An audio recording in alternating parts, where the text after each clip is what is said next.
Ladies and gentlemen, good day and welcome to OCCL Ltd Q1 FY26 earnings conference call. As a reminder, all participant lines will be in the listen-only mode, and there will be an opportunity for you to ask questions after the presentation concludes. Should you need assistance during this conference call, please signal an operator by pressing star, then zero on your touchtone telephone. Please note that this conference is being recorded. I now hand the conference over to Mr. Akshat Goenka, Joint Managing Director of OCCL Ltd. Thank you and over to you, sir. Good afternoon and a very warm welcome to everyone. Along with me, I have Mr. Anurag Jain, Chief Financial Officer, and SGA, our Investor Relations Advisors. We have uploaded our results and investor presentation for the quarter ended 30th June 2025 on the stock exchanges and company website. Hope each one of you had a chance to go through the same. We have started FY26 on a positive note. The revenue stood at rupees 123 crores, a growth of 14% from Q4 FY25, and EBITDA also grew by 36%, driven by an increase in sulfuric acid margins. With the recent imposition of anti-dumping duties on imports from Japan and China, there will be improvement in the domestic market realization. We have been able to pass on some of these anti-dumping benefits in this July quarter to our customers, and we hope to pass on the balance in the upcoming quarters. And at the same time, we have started evaluating further actions against countries that were not covered in this round one of anti-dumping, as well as the countries that were covered but have now further reduced their prices. So this battle from our side will continue on to ensure a proper level playing field and a level price in the Indian market, and we will do everything that we can for that. Now to share a few industry highlights. The insoluble sulfur market continues to witness stable demand, which is growing steadily year on year, but global realizations continue to remain weak due to oversupply. However, they are stabilizing now. Despite this, the long-term fundamentals of the insoluble sulfur market remain intact, driven by structural growth in the global tire industry and the rising demand for high-performance, environment-compliant products, but we are quite confident in navigating through these challenges smoothly. While certain external challenges remain beyond our control, we at OCCL Ltd continue to prioritize technology-led innovation, cost optimization, and product development. Additionally, we are actively working to enhance product quality with a growing emphasis on improving dispersion and thermal stability, which are critical performance attributes for the next generation of tires. Going forward, our strategy is going to be to focus on product innovation, cost optimization, and gaining larger share and better margins in the domestic market, driving sustainability by enhancing production efficiency and reducing our carbon footprint, and strengthening our customer base through long-term contracts. To conclude, even during the most challenging industry down cycles, the company has consistently maintained profitability and delivered strong cash conversion while paying out dividends to its shareholders, reflecting the strength of our core business and disciplined execution. Backed by a robust financial position, deep customer relationships, and operational flexibility, we are well positioned to capitalize on opportunities as the market environment improves. Now I would like to hand over the line to Mr. Anurag Jain to update you on the financial performance of the company. Thank you. Thank you, Akshat. I will take you all through the financials of the company. Total income stood at rupees 123 crores and witnessed a growth of 14% from Q4 FY25. EBITDA stood at rupees 27 crores, a growth of 36% from Q4 FY25. EBITDA margins were at 21.7% against 18.1% earlier. Profit after tax stood at rupees 13 crores. PAT margins were 10.6%. With this, I would like to open the floor for questions and answers. Thank you very much. We will now begin the question and answer session. Anyone who wishes to ask a question may press star and 1 on their touchtone telephone. If you wish to remove yourself from the question queue, you may press star and 2. Participants are requested to requested to use handsets while asking a question. Ladies and gentlemen, we will wait for a moment while the question queue assembles.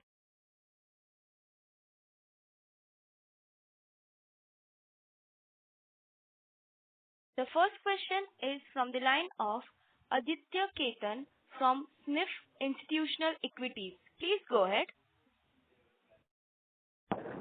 Yeah, thank you, sir, for the opportunity.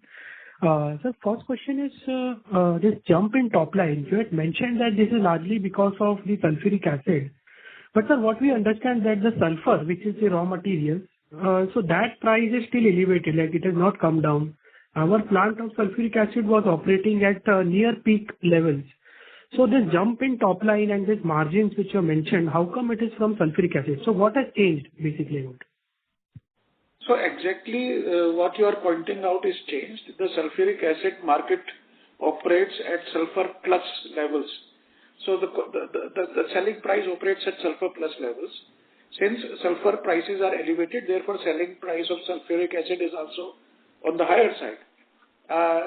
Not only that, the margins on sulfuric acid were also better than historical. So that is why we see sulfuric acid contributing to the higher top line.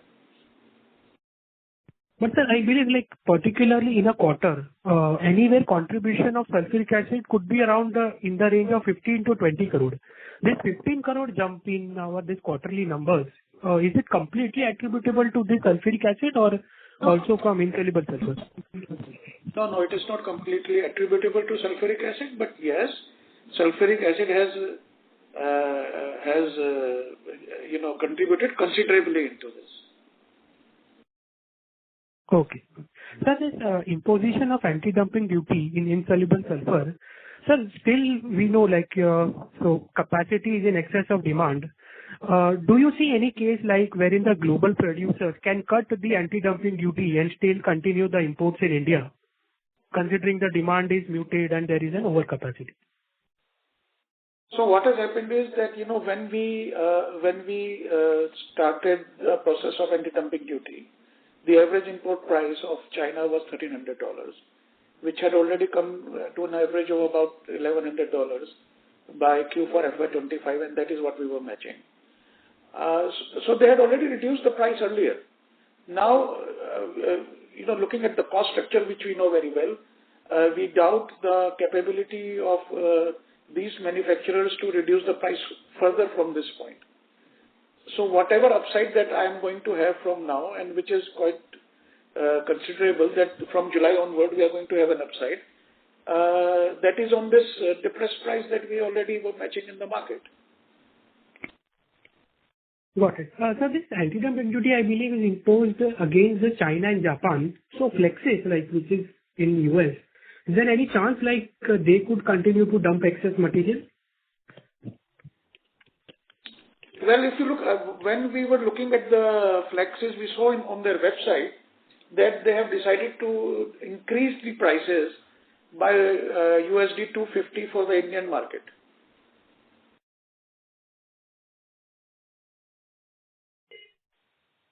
Sir, sorry, I didn't get it. They have increased the prices. Flexis has declared on their website that they are increasing the prices for the Indian market by $250.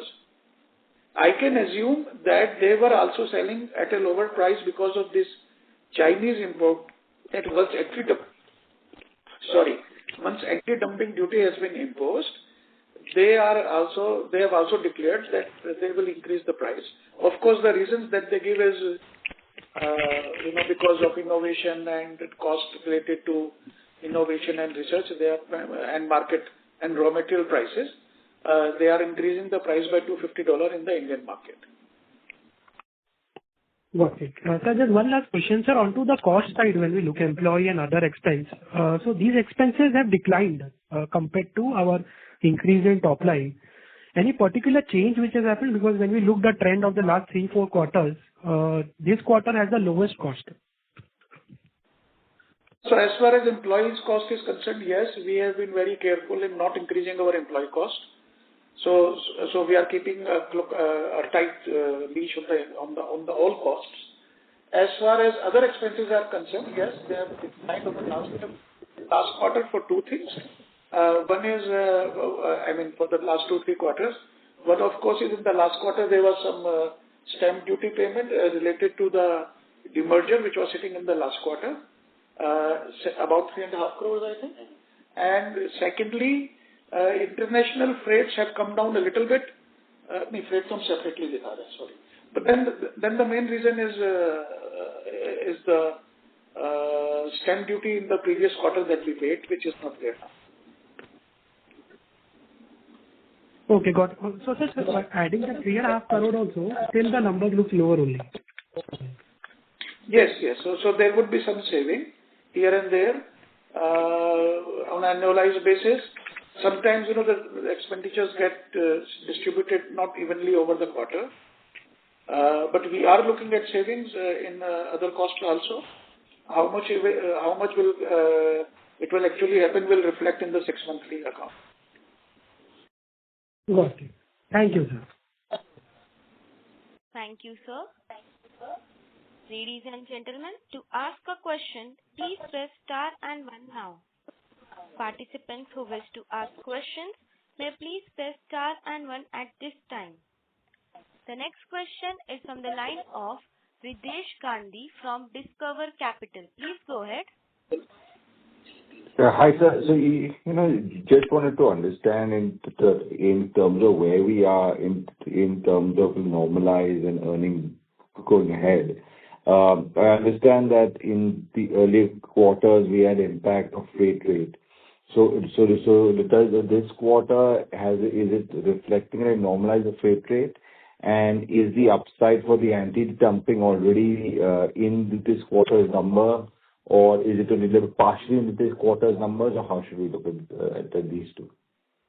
So, if you look at Q3, Q2 and Q3, freights have already come down, and they have come down to a level which has been consistent for the last 1 or 2 quarters.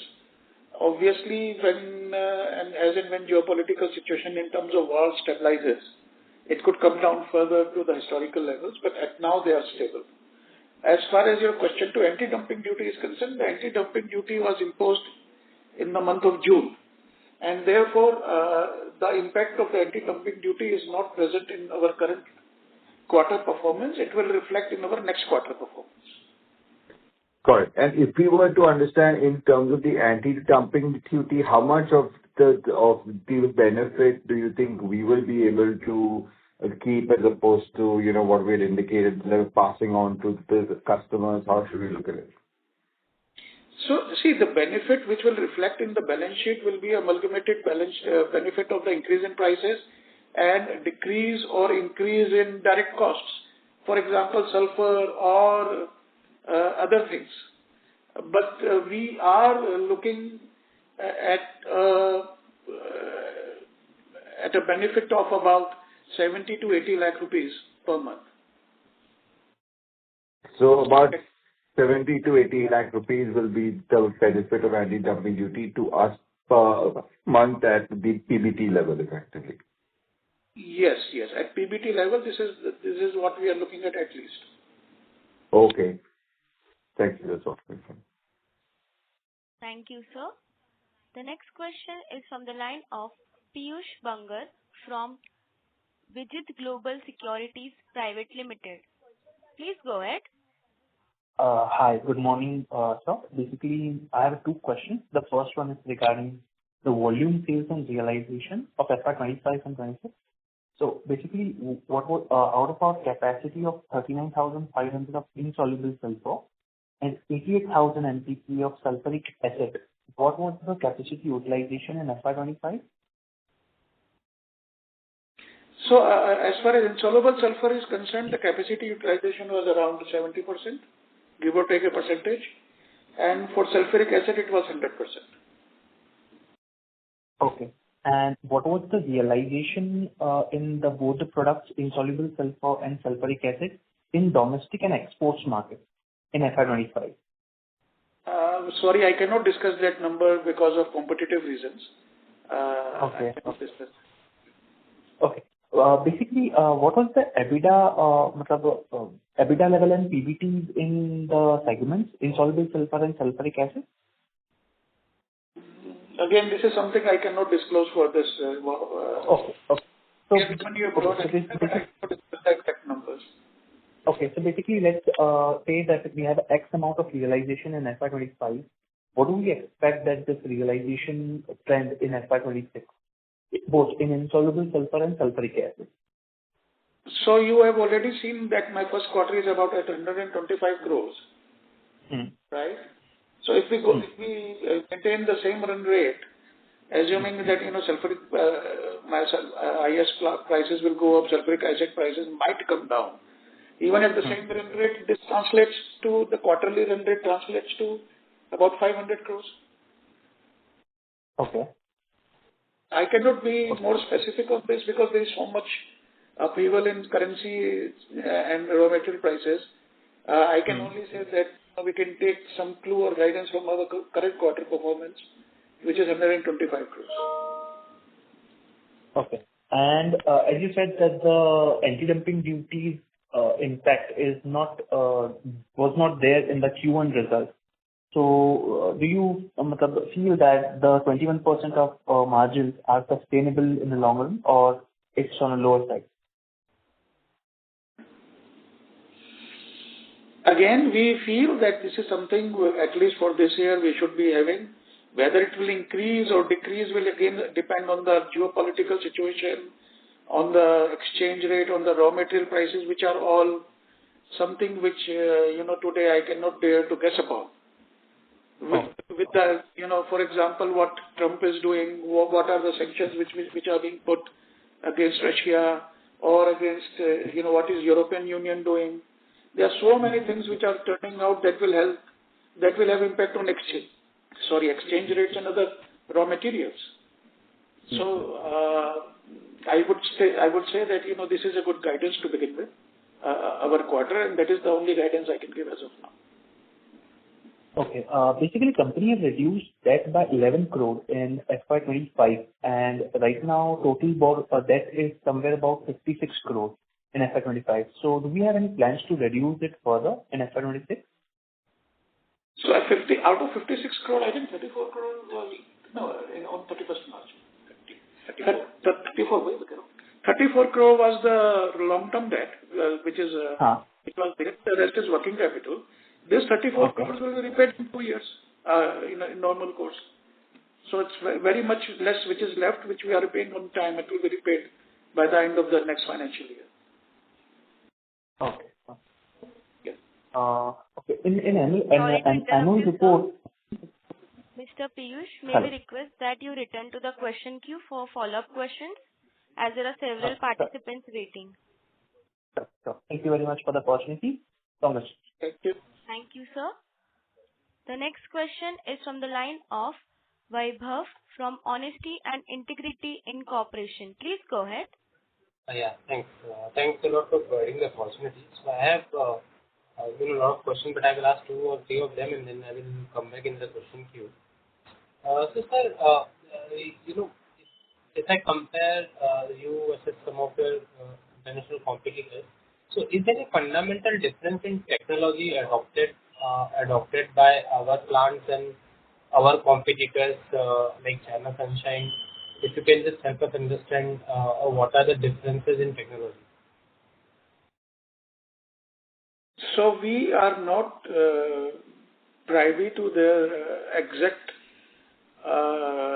technology, but one difference that we have against a few of the Chinese technology that we know is that they have a high temperature technology, and our technology is a low temperature technology, which requires lesser energy. Other than that, I cannot comment. Okay. But then what explains the difference between, their expansion? Their expansion is always in the range of, like, say, 30,000 MTPA, while our expansion is always in the range of 5,500 MTPA. So, I was just trying to understand what explains the difference. Depends on the cash flow that they have and the kind of expansion that they do. What we understand is, we take small bites and then grow accordingly. They take a larger bite. That is the only explanation I can have. Okay. And in terms of the product portfolio that we have, sorry, can you hear me? There's some disturbance. Yeah, please tell me. Yeah.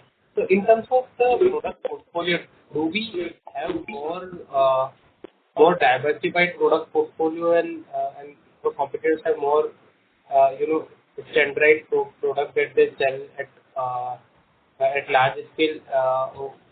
Would that be a correct statement, or it is not the case? They also have very. So we have number of smaller lines, which makes it possible for us to run 3 or 4 or 2 or 3 as the market requires kind of products. According to the market, the flexibility in that aspect that we have, most of our competitors don't. And if I look at the offerings that we have, I think ours is in number of offerings one of the best in the industry. Got it.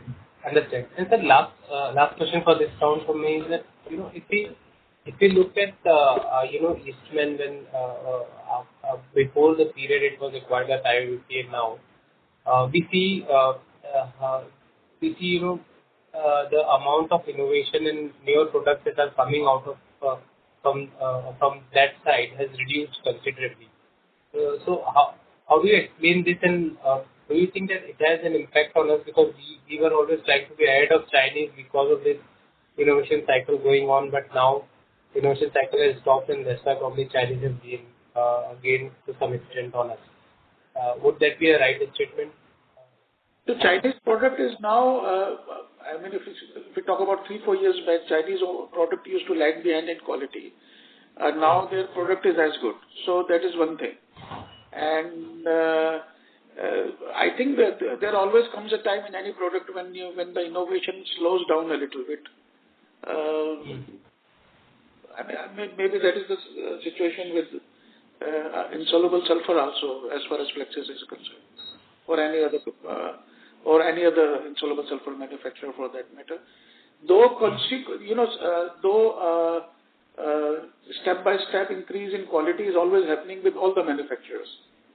So within the same product portfolio, the quality keeps on increasing. Got it. Understand. So I will now come back in the question. I have more, but I will come back in the question. Yeah. Thank you, sir. Ladies and gentlemen, in order to ensure that the management is able to address questions from all participants in the conference, please limit your question to 2 per participant. The next question is from the line of Dipanshu Sampath, an individual investor. Please go ahead. Yeah, hello sir, good afternoon. So the first question I had was on your comment of annual run rate of 500 crores. I think that's the number you had mentioned in the 3Q call as well, right? So when we had discussed this, and you said the annual run rate should be about 500 crores at current capacities. Given the price changes and the ADD, then this number not really changing. So any reason for that? No, what I said was that considering my current quarter performance, where I have done 125 crore, that is the best guidance I can give. Basis the changes, prices and realization change on exchange rates, they change on the raw material prices. Of course, I will get a benefit of ADD in my domestic sales, but they might get offset if the sulfuric acid price comes down and if sulfur prices come down. So based on that, that is what I am saying. The best estimate I can give is the current quarter. Sure. Okay. And so my second question is for Mr. Goenka.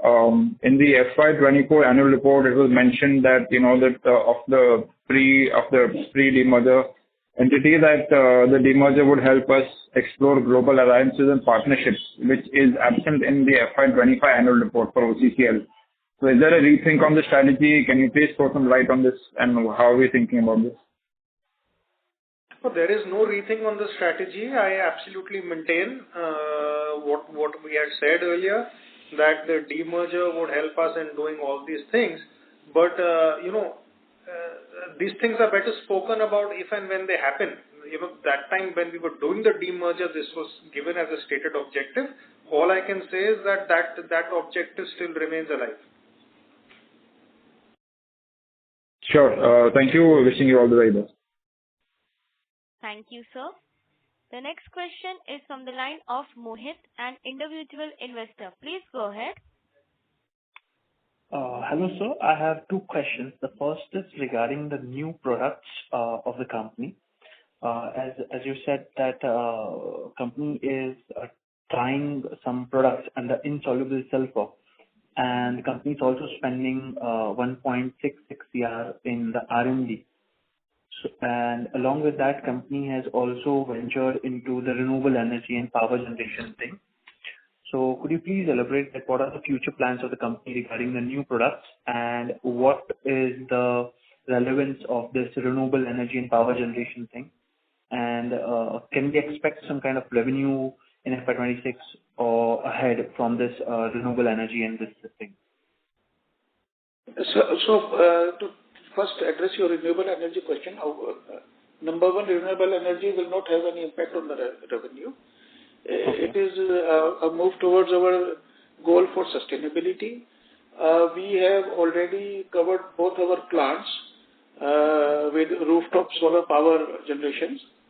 We have also contracted for a 3.5 megawatt, about 3.2 megawatt captive power plant buying from Haryana for our Dharwara plant, which should start in October maybe, and September, October.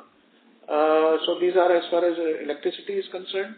We had some surplus steam for which we have put up a turbine last year, and which is now operating. So that is another source of power, which is clean power without burning any fuel.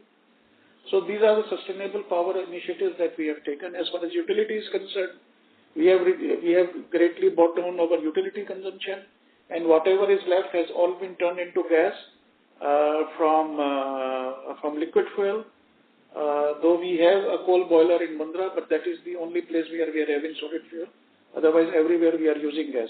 So there has been a substantial reduction in utility consumption, which has again helped us to inch towards our objective of zero carbon, net zero carbon by 2050. So that is one thing. The other thing was about new products. We have always been saying, and our R&D has always been focused into getting better products, where we continue in our journey to always improve dispersion and stability of our product in order to anticipate and meet the future requirements of our customers, that is tire companies, which are also evolving on account of the evolution of evolution in sustainability, evolution in the kind of cars which are now moving to EV and other places. So this is a continuous journey that we are doing, where we are improving our products on the continuous basis. So do we have any significant product in our pipeline in new products or something? We have been making significant, improvements in our products all the time. Basically. Yes. Okay. And we have expended 1.66 CR in R&D. So what is the strength of the team in R&D? R&D, we must be having about, I can't say offhand, but maybe around 12 to 15 people. Okay. My next question is, I just want to know the unit economics of tire manufacturing in India, that how much insoluble sulfur is required, for example, let's say in per unit manufacturing of the tire. So the way they measure is part per rubber, and there our requirement is around 3 to 5%, depending on the recipe of each tire. So how much rubber is used? 3 to 5 parts per rubber. As a percentage of total cost, it is very less. It is less than 1%, or rather it's maybe a 0.7 or 0.8% or around that. So basically, insoluble sulfur costs about 0.7 If you look at the turnover of all the tire companies in India, right, and you look at our turnover, and you will have a fairly good idea. Okay. Okay. Can you do we have any capacity expansion plans? Sorry to interrupt you, sir. May we request you to return to the question queue for follow-up questions, as there are several participants waiting. Yeah. Okay. I just have think that any capex plan if we have that. The capex we will take up once we are utilizing our current capacities optimally. Then we will look at capex. Currently, there is enough capacity lying around, so this is not the time we are expecting. Okay. Thank you very much. Thank you, sir. The next question is from the line of Anupam Jain from Indira Securities. Please go ahead. Thanks for the opportunity and congratulations on a great set of numbers. So, recently the anti-dumping duty was imposed and you were saying that domestic market share will be added in this. Now this duty is imposed for 5 years. I just want to understand, we are currently at 60% market share.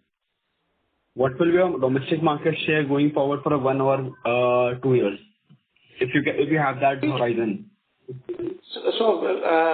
See, our domestic market share is currently 55%.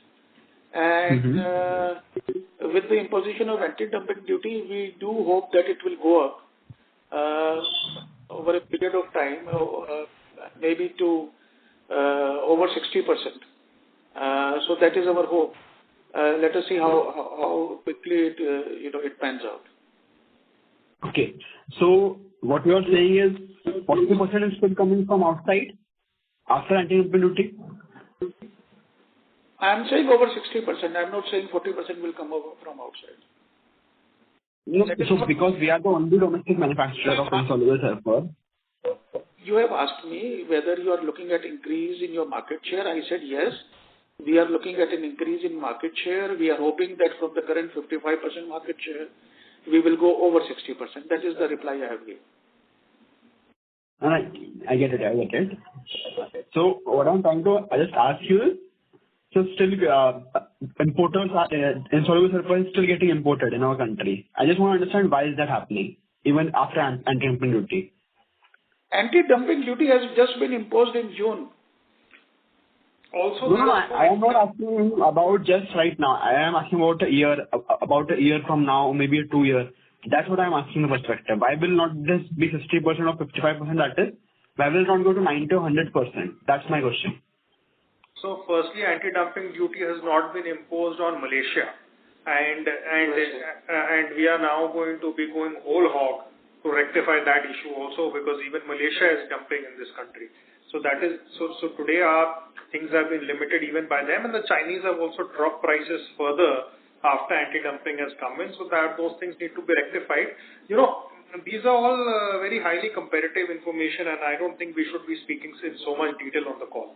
But let's see what happens in a year's time. Okay. What do you expect your sustainable margins going forward? Sorry? Sustainable margins going forward. It's very difficult to say. I have already replied this question, that we have the margin of the current quarter. It's very difficult in this current geopolitical situation. It's very difficult to give a future guidance on sustainable margins. Okay. Last question will be you will be generating significant cash flow, I think so, this year and now, because the investment company is already demerged. What will be the cash flow planning for this? Will you be looking to return to the shareholder? Will you be looking to venture into a newer segment?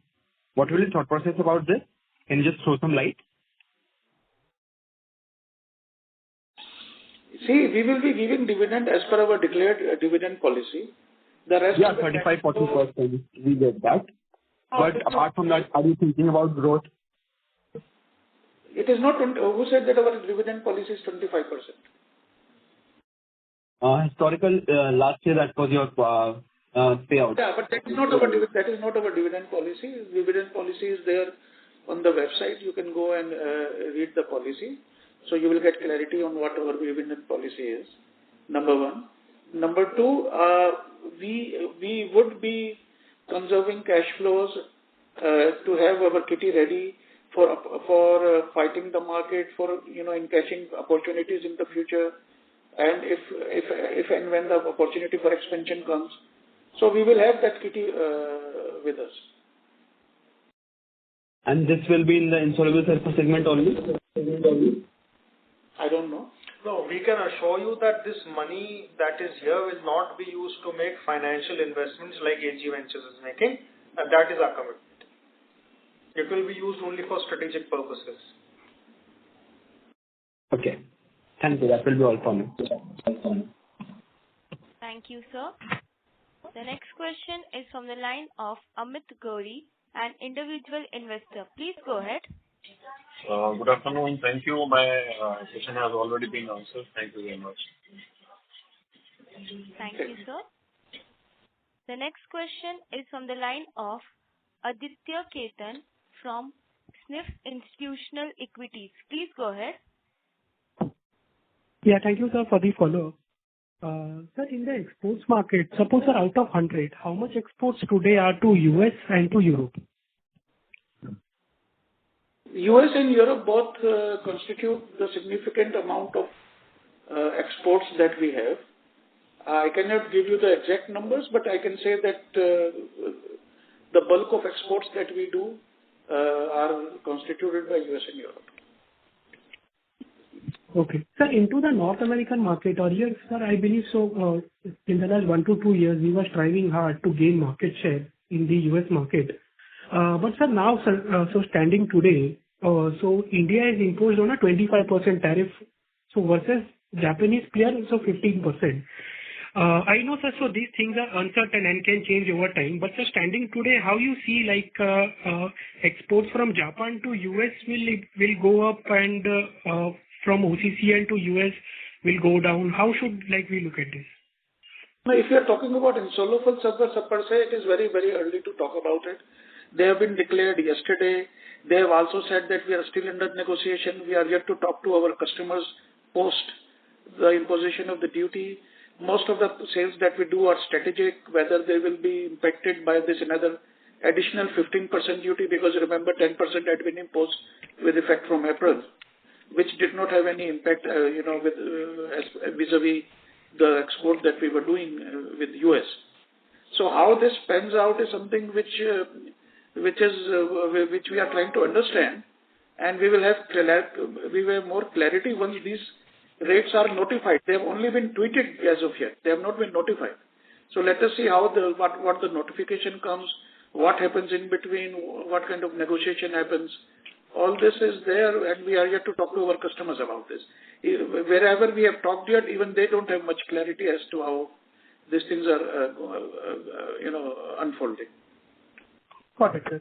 Sir, you mentioned to an earlier participant that so Malaysia is also importing in India. Sir, earlier we were with the impression like China and Japan and US so these are the 3 big players who are importing. So Malaysia, sir, if you can quantify like out of the total imports today, how much share it is, and what is the prices like they are importing below the domestic players' prices? So Malaysia, I'll just answer on prices. Earlier, we never spoke about Malaysia in the context of prices because the lowest prices were set by China and Japan, and Malaysia used to be higher than those prices. Malaysia has been importing into India for a lot longer than China and Japan. It has been there for ages. It is a well-established player in India, and rightly so, right? But now, after this anti-dumping has happened, we have not been able to get the full advantage of anti-dumping because Malaysia has not really raised the prices up. So that is, that price is becoming the new benchmark rather than the old price plus anti-dumping. So that is the reason now I mentioned Malaysia. And sir, how much would be the share of Malaysia? I can't give you that figure often, but Malaysia has always been a significant importer into India. I don't have that figure in front of me. We can share that later. Got it. So just one last question. Sir, this quarter gross margins have been on the lower side. Despite, sir, you mentioned like we have raised the sulfuric acid prices. Any particular reason why the gross margins are lower? When gross margin is lower where? In this quarter, sir, it is around 55% compared to 58-60% in the last 2 to 3 quarters. Oh, that's because of sulfuric acid, right? So sulfuric acid, though it has become profitable, the margin in sulfuric acid are always lower in percentage terms. In percentage of turnover, they are lower than what they are in insoluble sulfur. Okay, so despite raising the prices also, it has not been able to cover the cost. You mean to say that? No, sulfuric acid is making profits. And it's made profit, and that is why we said that it has been aided by sulfuric acid. But the margin, gross margin, you say 55%, it is not, it's a little lower in terms of sulfuric acid. Okay, got it. Thank you, sir. Thank you. Thank you, sir. That was the last question for today. Ladies and gentlemen, I now hand the conference over to the management for closing comments.